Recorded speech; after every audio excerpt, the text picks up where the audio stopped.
Operation भेड़िया चल रहा है। भेड़ियों को दबोचने की कोशिश की जा रही है, लेकिन अब तक कोई बहुत बड़ी कामयाबी नहीं मिली है। बहराइच में भेड़िए ने फिर से हमला कर दिया है। 6 साल की बच्ची पर भेड़िए का यह हमला हुआ है। आपको बता दें कि रात 12 बजे भेड़िए ने इस बच्ची पर हमला किया। भेड़िए के अटैक में आपको पता है अब तक 10 लोगों की जान जा चुकी है। उस मासूम की तस्वीर भी हम आपको दिखा रहे हैं जिस पर इस भेड़िए ने हमला किया था। घात लगाकर बीच रात 12 बजे भेड़िए ने हमला किया। भेड़िए के अटैक में 10 लोगों की जान जा चुकी है, कई लोग जख्मी हैं। तो इस पूरे इलाके के लिए ये भेड़िया जो है दहशत का पर्याय बन चुका है। पहले इनकी संख्या बताई गई थी कि 6 है, इनमें से 4 पकड़े जा चुके हैं। 2 के बारे में अभी भी जानकारी नहीं मिल पाई है, लेकिन अब तो कई और तरह की जानकारियां भी मिल रही हैं। पता यह चल रहा है कि इनकी संख्या और ज्यादा हो सकती है।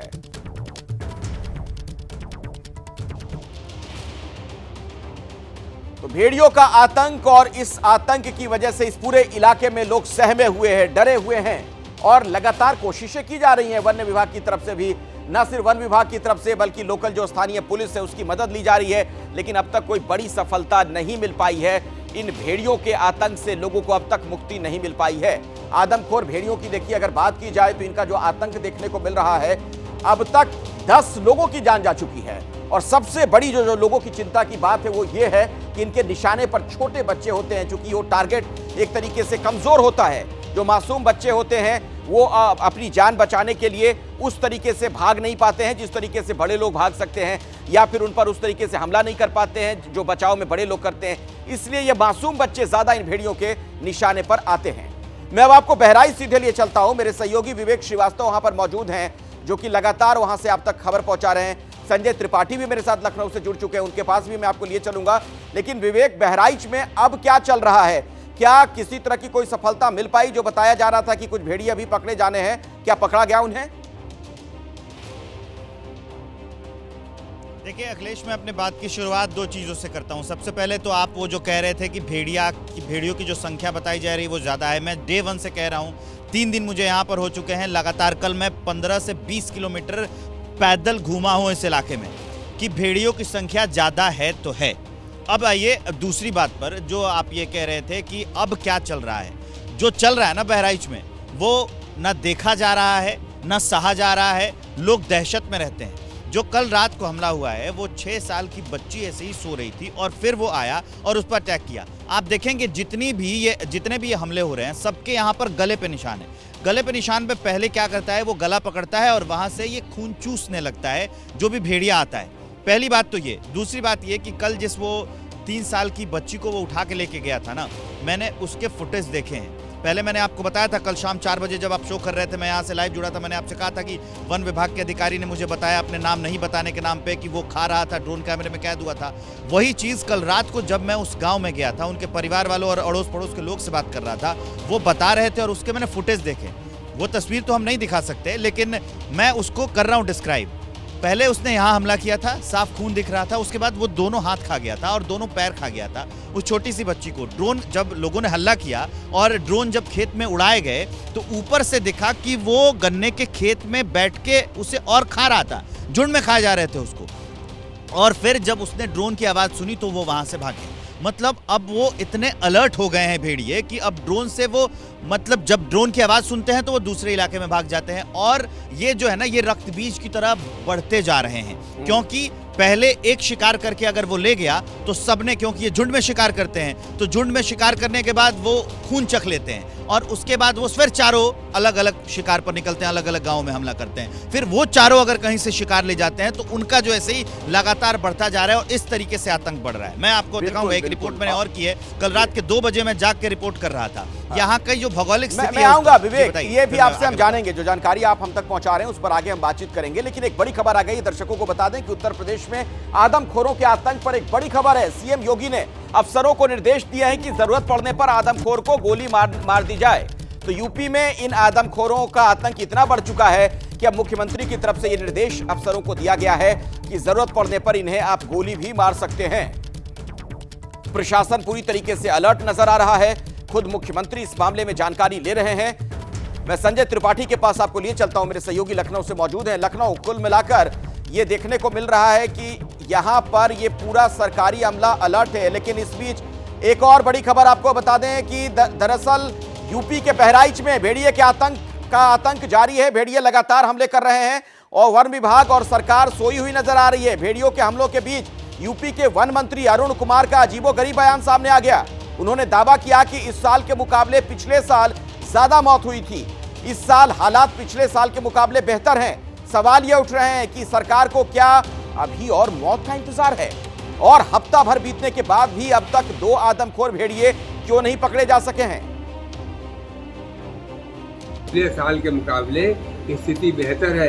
पिछले साल डेथ ज्यादा हुई, इस बार वो नहीं है, उतनी नहीं है, लेकिन हमें इसको रोकना है, इंतजार नहीं करना है। पिछली बार की तरह जैसे यहाँ कई डेथ हुई, अब की बार हमें आगे नहीं होने देना है। तो भेड़ियों का जो प्रहार है उसमें सरकार से कुछ हमारे सवाल हैं। सवाल ये कि 9 बच्चों समेत 10 लोगों की मौत का जिम्मेदार कौन है? ये जिम्मेदारी आखिर कैसे तय होगी? सवाल ये भी कि वन विभाग और प्रशासन की टीम के रहते बच्चों की मौत कैसे हो रही है? सवाल हमारा यह भी है सरकार से, बच्चों की जान जा रही है, बहराइच का प्रशासन क्या कर रहा है? और एक बहुत ही महत्वपूर्ण सवाल यह कि क्या बहराइच के गांव को मरने के लिए छोड़ दिया गया है? क्या प्रशासन सिर्फ बच्चों की मौत का इंतजार कर रहा है? सवाल यह भी, ऐसे तो लोग मरते रहेंगे, प्रशासन आंकड़ों का इंतजार करता रहेगा। क्या वन विभाग आदमखोर भेड़ियों को पकड़ने में सक्षम नहीं है? और भेड़ियों को पकड़ने में एक्सपर्ट या एजेंसियों की मदद क्यों नहीं ली जा रही है? यूपी वन विभाग विशेषज्ञों की टीम क्यों नहीं बना पा रहा है? बहराइच को भेड़ियों के आतंक से आखिर कब मुक्ति मिलेगी? संजय, आप ही के पास सीधे मैं आना चाहूंगा। देखिए, मुख्यमंत्री योगी आदित्यनाथ तो बहुत ज्यादा सख्त दिख रहे हैं। यहां तक कि आदेश दे दिया गया कि यह आदमखोर दिखे तो गोली मार दी जाए। लेकिन वन मंत्री जिस तरीके के बयान दिए जा रहे हैं उससे लग रहा बड़ा लचर रवैया है वहां पर बाकी मंत्रियों का, अफसरों का। बड़ा शर्मनाक बयान है अगर वो ये कहते हैं कि मौतें पिछले साल के मुकाबले कम हुई हैं। शर्मनाक पूरी की पूरी कार्रवाई भी है। और जिस अलर्टनेस की आप बात कर रहे हैं, मार्च महीने से भेड़िया लगातार गांव के लोगों को अपना शिकार बना रहा है। 10 लोग मारे गए हैं जिनमें 9 बच्चे हैं। तो ऐसी अलर्टनेस का फ़ायदा क्या है अखिलेश, कि आपके अलर्टनेस के बावजूद एक के बाद एक जाने जा रहे लोगों पर हमले हो रहे हैं। तमाम आधुनिक तकनीकी का इस्तेमाल करने का दावा किया जा रहा है, पारंपरिक तरीकों का इस्तेमाल करने का दावा किया जा रहा है। लेकिन जिस तरह का दावा वन विभाग की ओर से किया गया था कि केवल 2 आदमखोर भेड़िए घूम रहे हैं, उन 2 भेड़ियों को नहीं पकड़ा सका। पिछले लगभग 2 महीने से प्रयास किए जा रहे हैं। तो ये सारी की सारी जो कार्रवाई है ये अपने आप में संदेह के घेरे में है, सवालों के घेरे में है कि आखिरकार वन विभाग के तमाम आला अधिकारी, पूरा का पूरा अमला जुटा हुआ है बहराइच में और 2 भेड़ियों को नहीं पकड़ पा रहे हैं। मुख्यमंत्री ने कल वीडियो कॉन्फ्रेंस की थी जिसमें डीजीपी, वन विभाग के बड़े अधिकारी, मुख्य सचिव समेत कई जिलों के अधिकारी जुड़े थे। और उन्होंने साफ तौर पर यह कह दिया है कि इन सारे गांवों में खास सतर्कता बरती जाए, लोगों को जागरूक किया जाए। अगर लाइट नहीं है तो उसके इंतजाम किए जाएं। लेकिन अगर भेड़िया फिर भी पकड़ पाने में नाकाम साबित हो रहे हैं तो फिर उसको गोली मार दी जाए। बिल्कुल, तो ये बहुत ही सख्त आदेश दिया गया है प्रशासन को कि अगर आप इन आदमखोरों को नहीं पकड़ पा रहे हैं तो गोली मार दीजिए। तो सवाल ये कि इसके बावजूद ये पकड़ में क्यों नहीं आ रहे हैं? क्यों नहीं एक्सपर्ट्स की मदद ली जा रही है? क्यों नहीं ऐसे लोगों को बुलाया जा रहा है जो इन मामलों के एक्सपर्ट होते हैं? क्योंकि आप उस गांव के बारे में सोचिए, वहां रहने वाले लोगों के बारे में सोचिए, और दायरा बहुत बड़ा है। ये जो क्षेत्रफल है जहां पर आदमखोर भेड़िए का आतंक है, ये कोई एक गांव तक ये मामला अब सीमित नहीं है। दर्जनों गांव इसकी चपेट में आ रहे हैं। झुंड बनाकर ये भेड़िए घूमते हैं, आज यहां कल वहां, और छोटे छोटे मासूम बच्चों को निशाने पर लेते हैं। तो बहुत ही ज्यादा ये पूरा मामला खतरनाक होता जा रहा है। जरूरत इस बात की है कि जल्द से जल्द या तो ये भेड़िए पकड़े जाए या फिर इन्हें मार गिराया जाए। और आपको बता दें कि जो पूरी कवायद है इसमें लगभग 350 लोगों को लगाया गया है। इसमें 350 सुरक्षा कर्मियों को लगाया गया है इन भेड़ियों को पकड़ने के लिए।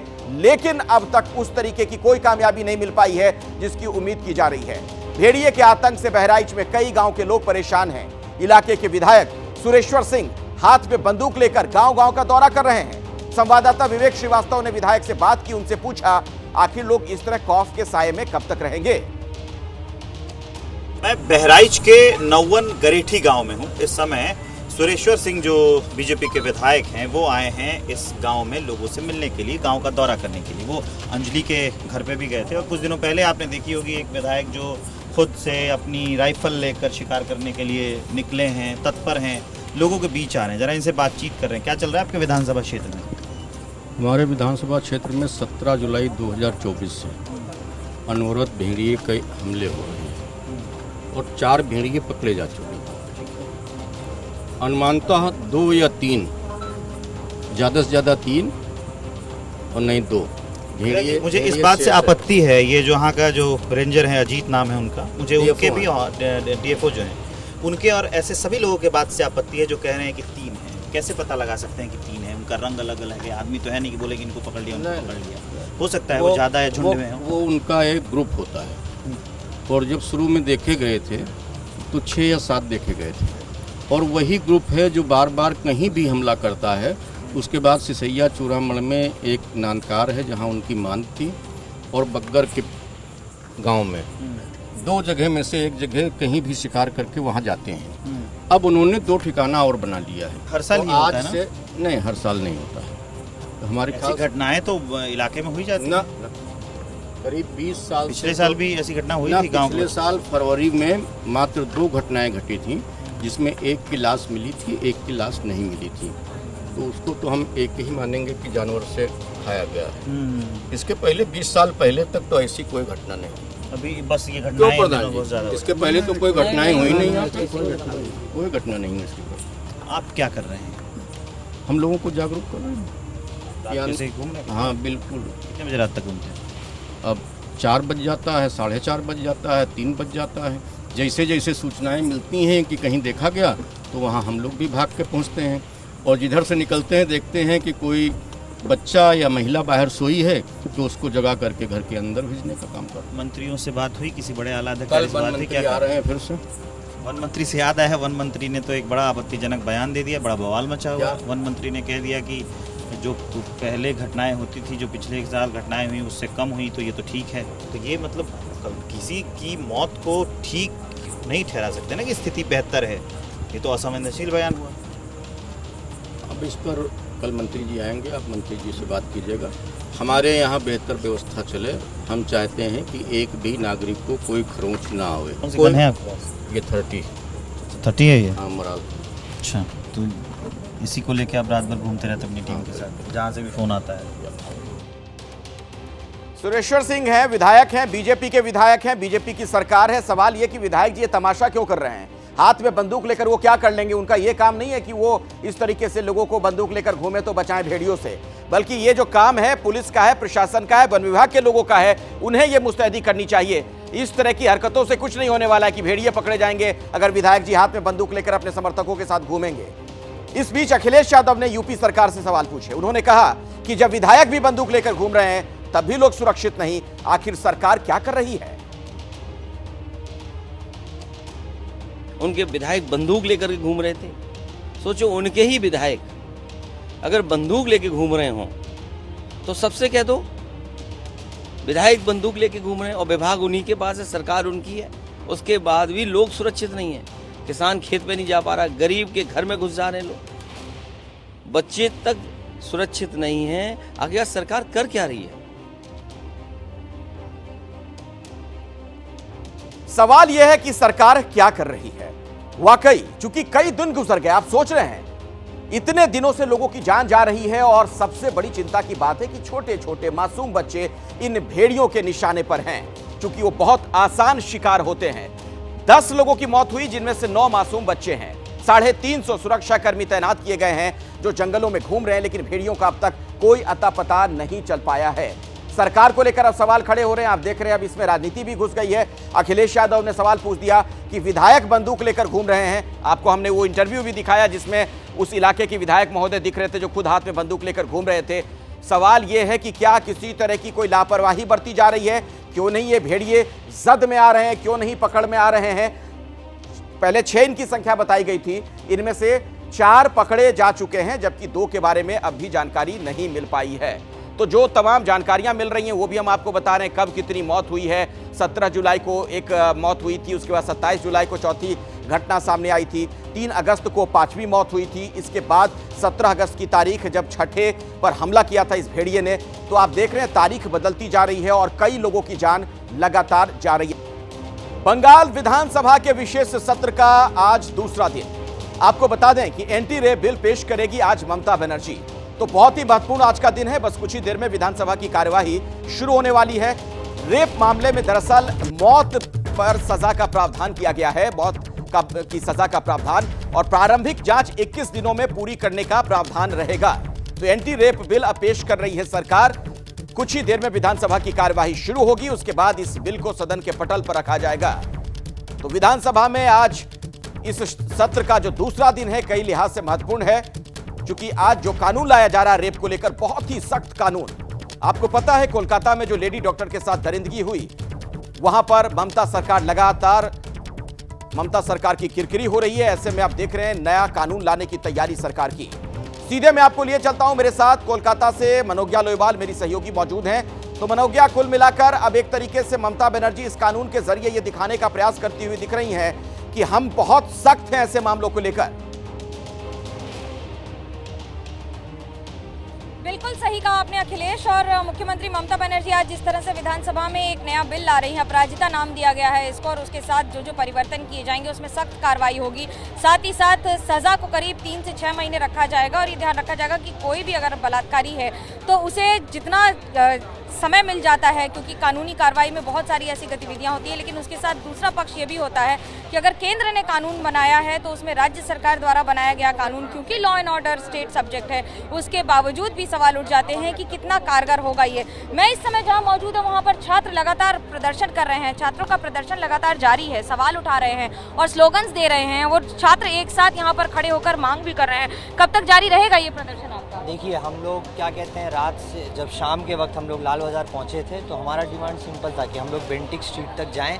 लाल बाज़ार का जो ऑफिशियल जगह, उन्होंने कहा आपसे मिलेंगे, 20 लोग मिलेंगे, अभी तक क्यों? क्या? नहीं, 20 लोग हमारे जो ये थे डेलीगेट्स, वो जाकर मिलने की बात थी, पर हम लोग रैली जो है वहाँ तक लेकर जाना चाहते हैं, वो अलाउ नहीं कर रही है। बैरिकेडिंग किस लिए? कह रहे हैं आगे धारा 163 ये सब एक्सक्यूजेज हैं। ये सारे लोग डॉक्टर्स हैं, नॉर्मल डॉक्टर्स हैं। हम लोग का कोई और मोटिव नहीं है। यहाँ पर तिरपाल लगाए जा रहे हैं और प्रोटेस्ट किए जा रहे हैं लगातार। छात्र यहाँ पर कह रहे हैं कि हम प्रोटेस्ट जारी रखेंगे। आज भी लगभग दिन भर की तैयारी दिख रही है अखिलेश, ये देखिए आपको मैं। और दूसरी तरफ किस तरह से किला दुर्ग बना दिया गया है पूरे लाल बाजार को। ये करीब 1 किलोमीटर 500 मीटर की दूरी पर है यहाँ से लाल बाजार, और लाल बाजार कोलकाता पुलिस का हेडक्वार्टर है। जॉइंट सीपी के लेवल तक के अधिकारियों की तैनाती है यहाँ पर, और जो पूरी तरह से यहाँ पर बैरिकेडिंग की गई है लोहे से, और उसके साथ साथ जो तैनाती है आपको वो दिखा देगा कि एक और यहाँ पर दुर्ग बनाया जा रहा है, तो वहीं दूसरी ओर असेंबली में आज नया बिल लाया जा रहा है जिसमें अपराजिता के नाम से महिलाओं को सम्मान और कम से ठीक है मनोज्ञा, मैं आपके पास दोबारा लौटूंगा, आगे इस पर और ज्यादा डिटेल जानकारी आपसे हम लेंगे। दरअसल एक और अहम खबर दर्शकों तक पहुंचा दें कि आरजीकर के पूर्व प्रिंसिपल की आज कोर्ट में पेशी होनी है। सीबीआई ने दरअसल संदीप घोष को कल गिरफ्तार कर लिया था। वित्तीय गड़बड़ी का जो मामला है, इस मामले में संदीप घोष अरेस्ट हुए हैं। संदीप घोष के साथ 3 और लोग भी गिरफ्तार किए गए हैं। तो कल सीबीआई ने संदीप घोष को गिरफ्तार किया था। वित्तीय गड़बड़ी के उन पर गंभीर आरोप लगे हैं कि अस्पताल में किस तरीके से ये पूरा गड़बड़ झाला चल रहा था। संदीप घोष के साथ 3 और लोग गिरफ्तार किए गए हैं। आरजीकर हॉस्पिटल के प्रिंसिपल रह चुके हैं संदीप घोष, जिनसे सीबीआई ने लंबी पूछताछ की है, कई घंटों की पूछताछ, और आखिरकार उनकी गिरफ्तारी हो गई है। चलिए अब अगली खबर का रुख कर लेते हैं। खबर हरियाणा से है। यहां पर आम आदमी पार्टी से कांग्रेस का गठबंधन हो सकता है, यह एक बड़ी जानकारी निकलकर सामने आ रही है। सूत्रों के मुताबिक हरियाणा को लेकर कांग्रेस केंद्रीय चुनाव समिति की बैठक के दौरान राहुल गांधी ने प्रदेश के नेताओं से आम आदमी पार्टी के साथ गठबंधन की संभावनाओं को लेकर सवाल पूछे। कांग्रेस सूत्रों का मानना है कि राहुल गांधी हरियाणा में आम आदमी पार्टी के साथ गठबंधन चाहते हैं। लोकसभा चुनाव में कांग्रेस ने आम आदमी पार्टी को हरियाणा में 1 सीट दी थी, लेकिन विधानसभा चुनाव में अब तक दोनों दलों ने गठबंधन को लेकर कोई सुगबुगाहट नहीं दिखाई थी। आइए सीधे मैं आपको लिए चलता हूं, मेरे साथ मेरे सहयोगी जैनेंद्र इस वक्त मौजूद हैं। कांग्रेस से जुड़ी हर खबर आप तक सबसे पहले पहुंचाते हैं। जैनेंद्र, इस गठबंधन को लेकर क्या संकेत है, आपके सोर्स क्या बता रहे हैं? देखिए, पर्दे के सामने तो गठबंधन को लेकर के अब तक कोई गतिविधि नजर नहीं आ रही है। हालांकि हमारे आला सूत्र ये बताते हैं कि आम आदमी पार्टी लीडरशिप और कांग्रेस लीडरशिप जो है वो संपर्क में जरूर है, लेकिन सीटों को लेकर के बात कुछ तय नहीं हो पा रही है, क्योंकि आम आदमी पार्टी जो है वो अनाधिकारिक सूत्रों के मुताबिक 10 के आसपास सीटें चाहती है, लेकिन कांग्रेस के पास ज्यादा देने को है नहीं। कांग्रेस 3-4 सीटों से ज्यादा हरियाणा में दे नहीं सकती। ऐसे में क्या गठबंधन होगा, एक बड़ा सवाल है। देखिए, नामांकन के लिए अब जो है वो अंतिम तारीख को 10 दिन बचे हुए हैं। क्या इतनी जल्दी गठबंधन की जो पूरी बात है वो हो जाएगी और गठबंधन हो जाएगा, ये बहुत मुश्किल लगता है। लेकिन राहुल गांधी ने कल केंद्रीय चुनाव समिति की बैठक में हरियाणा के अपने नेताओं से पूछा कि क्या आम आदमी पार्टी के साथ गठबंधन हो सकता है। कहीं ना कहीं कांग्रेस सोर्सेज ये मानते हैं कि राहुल गांधी चाहते हैं कि किसी भी सूरत में इंडिया गठबंधन के वोटों का बंटवारा ना हो, ताकि बीजेपी को किसी भी तरीके से मौका ना मिले। और यही वजह है कि राहुल गांधी ने अपने नेताओं से आम आदमी पार्टी के साथ गठबंधन की संभावनाओं को लेकर के सवाल पूछे। और राहुल के इस अंदर की बैठक में राहुल गांधी का ये कहना जो है वो उसने अब आम आदमी पार्टी के साथ कांग्रेस के संभावित गठबंधन की संभावनाओं को जन्म दे दिया है। हालांकि इसको लेकर कांग्रेस और आम आदमी पार्टी दोनों ही आधिकारिक तौर पर फिलहाल कुछ भी नहीं कह रहे। ठीक है जैनेंद्र, मैं दोबारा आपके पास लौटूं उससे पहले दर्शकों को अभी एक और बड़ी खबर बताना चाहता हूं। हरियाणा के लिए 34 उम्मीदवारों के नाम तय हो गए हैं। कांग्रेस सीईसी की बैठक में 49 सीटों पर चर्चा हुई है। 22 मौजूदा विधायकों को टिकट देने पर सहमति बन गई है। ये सूत्र हमें एक बड़ी जानकारी दे रहे हैं। 2 बार हार चुके नेता को टिकट नहीं मिलेगा, यह बात भी साफ की गई है। आज भी हरियाणा पर कांग्रेस की बैठक होगी। बची हुई 41 सीटों पर आज मंथन होगा। बुधवार को कांग्रेस की पहली लिस्ट संभव है। 34 उम्मीदवारों के नाम तय हो गए हैं।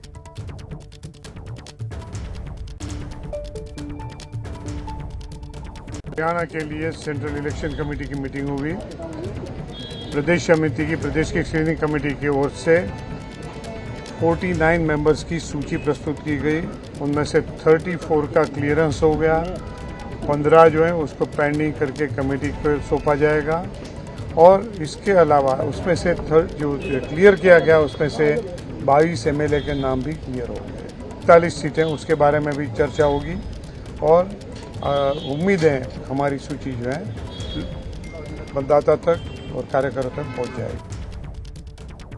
तो दीपक बावरिया खुद इस बारे में जानकारी दे रहे थे, आप तक वो पूरी जानकारी हमने पहुंचाई। जैनेंद्र हमारे साथ लगातार जुड़े हुए हैं। और जैनेंद्र, ये जो 34 उम्मीदवारों के नाम को हरी झंडी दिखाई गई है, इसमें क्या खास बात समझ में आ रही है? अगर आपको कुछ और पता चल पाया हो तो बताइए।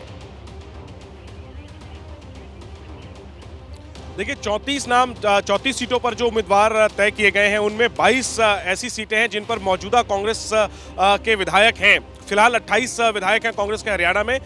उनमें से 22 को एक बार फिर से टिकट मिल चुका है। जो 6 बच गए हैं उनमें से 3 से 4 पर विचार चल रहा है। संभव है कि 2 सीटों पर कैंडिडेट विधायकों को बदला जाए। हालांकि वो टिकट भी उनके परिवार को ही मिलने की संभावना ज्यादा नजर आ रही है। 34 में से फिलहाल 22 सीटें ऐसी हैं जहां पर कांग्रेस के फिलहाल विधायक हैं, उन्हें एक बार फिर से मौका मिला है। इसके अलावा हरियाणा कांग्रेस के प्रदेश अध्यक्ष उदय भान है, वो फिलहाल विधायक नहीं है, लेकिन उनकी जो परंपरागत सीट है होडल, एक बार फिर से वो वहां से चुनाव लड़ेंगे। उनका नाम तय हो चुका है। इसके अलावा निर्मल सिंह वरिष्ठ नेता हैं, वो अंबाला सिटी से चुनाव लड़ सकते हैं। तो इस तरीके से 22 सिटिंग और इसके अलावा 12 अन्य नामों को कुल मिलाकर 34 नामों को मुहर लगा दी गई है। जो बच गए थे नाम 49 में से कल 15 नाम लगभग उन पर कमेटी चर्चा करेगी अंदरूनी तौर पर। और आज 41 सीटों को लेकर एक बार फिर से अखिलेश चर्चा होगी शाम 6 बजे। जैनेंद्र, आप नजर बनाकर रखिए इस खबर पर। फिलहाल बहुत बहुत शुक्रिया इस जानकारी के लिए। तो ये तो कांग्रेस की बात हुई।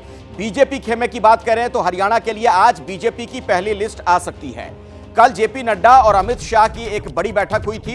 हरियाणा के बड़े नेता उस बैठक में मौजूद रहे और आज ये पहली लिस्ट आ सकती है। क्योंकि प्रदेश जो जेपी नड्डा हैं, बीजेपी के अध्यक्ष हैं, वो और अमित शाह के बीच जो बैठक हुई थी उसमें हरियाणा बीजेपी के बड़े नेताओं को बुलाया गया था। और उसके बाद मंथन के बाद संभव है कि आज ही पहली लिस्ट आ जाए। सीधे मैं आपको लिए चलता हूं, मेरे साथ नीरज पांडे हमारे सहयोगी मौजूद है। नीरज, आज पहली लिस्ट आ जाएगी? देखिए, अगले संभावना बताई जा रही है कि आज जो है पहली लिस्ट जारी हो सकती है, क्योंकि कल शाम तक जो मेरी जानकारी थी उसमें 26 नाम बिल्कुल क्लियर हो चुके थे। 26 नामों की जो सूची है बिल्कुल तैयार है। बाकी नामों पर कल रात में डिस्कशन हो रहा था। अभी तक कहां तक वो डिस्कशन पहुंचा ये अभी बता पाना थोड़ा मुश्किल है। लेकिन केंद्रीय चुनाव समिति की जो बैठक में जो सारी चीज़ें हुई थी उसके बाद कल 26 नामों पर चर्चा हुई और 26 नामों पर 26 नाम क्लियर होने के बाद बाकी जो नाम हैं उन पर चर्चा हो गई है। देर रात तक माना जा रहा है बाकी सारे नामों पर चर्चा पूरी हो चुकी है, क्योंकि देर रात अमित शाह और जेपी नड्डा पहले निकल गए थे। उसके बाद जो छोटी टोली थी, यानी कि राज्य की जो कोर कमेटी थी, वो लोग बैठे थे एक साथ और वो डिस्कशंस कर रहे थे। तो दरअसल अब जो तस्वीर है वो ये है कि जो केंद्रीय चुनाव समिति के दौरान प्रधानमंत्री से जो निर्देश मिले उन पर अमल किया जा रहा है, उन पर काम किया जा रहा है और माना ये जा रहा है कि अब पहली सूची कभी भी आ सकती है। जैसे ही सूची आएगी हमें बताइएगा नीरज, हम दर्शकों तक वो इन्फॉर्मेशन भी पहुंचाएंगे। अभी एक बड़ी खबर आ रही है महाराष्ट्र के नांदेड़ से, जहां पर कोचिंग सेंटर में छेड़खानी की घटना हुई है। इस पर जबरदस्त हंगामा हुआ है। एक टीचर पर नाबालिग छात्रा से छेड़छाड़ का आरोप लगा है। लोगों ने कोचिंग सेंटर में तोड़फोड़ की है। पुलिस ने केस दर्ज कर आरोपी को हिरासत में ले लिया, लेकिन शिक्षक पर ही यह आरोप लगा है। बहुत ही गंभीर मामला इस लिहाज से हो जाता है क्योंकि छात्रा ने शिक्षक के खिलाफ ये इल्जाम लगाया है। जो कोचिंग सेंटर आप देख रहे हैं जहां पर जमकर तोड़फोड़ की गई, लोगों में बहुत ज्यादा गुस्सा है। वहीं पढ़ाने वाले एक शिक्षक पर नाबालिग छात्रा से छेड़खानी के इल्जाम लगे हैं। ये पूरा क्या मामला है विस्तार से जानते हैं। मेरे साथ नम्रता दुबे मेरी सहयोगी मौजूद है। नम्रता जी देखिए, नांदेड़ के एक प्राइवेट कोचिंग सेंटर में 16 साल की नाबालिग छात्रा ने आरोप लगाया है। आरोप लगाने के बाद जब शिकायत दर्ज करवाई गई, उसके बाद लोगों में काफी ज्यादा गुस्सा था। कई सारे पेरेंट्स के साथ कुछ पॉलिटिकल पार्टी के नेता जो है इस कोचिंग सेंटर पर पहुंचे, जहां पर इन्होंने तोड़फोड़ की, जिसकी तस्वीरें आप साफ तौर पर देख सकते हैं। गुस्सा इसलिए लगातार बढ़ता जा रहा है कि महाराष्ट्र में ये पहली घटना नहीं है, इसके पहले भी लगातार कई घटनाएं सामने आती गई हैं। लेकिन फिलहाल इस मामले में पुलिस ने आरोपी को गिरफ्तार कर लिया है। आरोपी जो है वो टीचर है जो नाबालिग छात्रा को पढ़ाया करता था। शिकायत के तुरंत बाद इसकी गिरफ्तारी हुई है और पॉस्को एक्ट के तहत ये पूरा मामला दर्ज किया गया है। जिजाई कोचिंग सेंटर इस कोचिंग सेंटर का नाम है और ऐसे में कोचिंग सेंटर की तमाम जो टीचर्स हैं उनसे भी पूछताछ की जा रही है। सीसीटीवी फुटेज जो कोचिंग सेंटर के एंट्री गेट पर लगाए गए हैं उसको खंगाले जा रहे हैं। तमाम छात्राओं से बातचीत की जा रही है कि क्या इसके पहले भी किसी छात्रा के साथ इस तरह की कोई घटना करने की कोशिश की गई है। तो साफ तौर मामला पर देखिए नम्रता इसलिए ज्यादा गंभीर हो जाता है क्योंकि वहां पढ़ाने वाले टीचर पर ही आरोप लगा है कि उसी ने छात्रा के साथ छेड़खानी की है। अब खबर मेरठ से है। यहां जल निगम के जेई की 6 साल की बेटी की किडनैपिंग की गुत्थी को पुलिस ने सुलझा लिया। पुलिस ने एनकाउंटर में किडनैपर्स को धर दबोचा है और पुलिस मुठभेड़ जो ये हुई है उसमें 2 बदमाशों को गोली भी लगी है। पुलिस के साथ मुठभेड़ में बच्ची की किडनैपिंग में कोई और नहीं बल्कि जेई का ड्राइवर ही शामिल था। जल निगम का एक कर्मचारी भी इसमें शामिल था, राजू उसका नाम बताया जाता है, जबकि ड्राइवर का नाम आकाश है। दोनों ने अपने एक और साथी की मदद से किडनैपिंग की घटना को अंजाम दिया। जो अभी शुरुआती जानकारी मिल रही है, जेई ने आकाश को 50,000 रुपए की चोरी के आरोप में हटा दिया था। वहीं जल निगम में तैनात राजू से किसी बात को लेकर कहासुनी भी हुई थी। इसी को लेकर आरोपी बदला लेना चाहते थे, जिसके चलते सोमवार को आरोपियों ने इस बच्ची को किडनैप कर लिया था। एक 7 वर्षीय व्यक्ति लेके चला गया। सूचना मिलती है, पुलिस मौके पर पहुंची है। तब तक बच्ची सकुशल वापस स्वयं लौट कर आ चुकी थी। बच्ची को कौन ले गया और कैसे बच्ची वापस आई और इन सभी तथ्यों की पुलिस द्वारा छानबीन की जा रही है। उनके परिजनों से पूछताछ की जा रही है। इसमें जो भी तथ्य सामने आएंगे उसके अनुसार इसमें अग्रिम मिलेगा। तो सीसीटीवी कैमरा वहां पर लगा हुआ था, इसी वजह से ये पूरी गुत्थी सुलझ पाई है।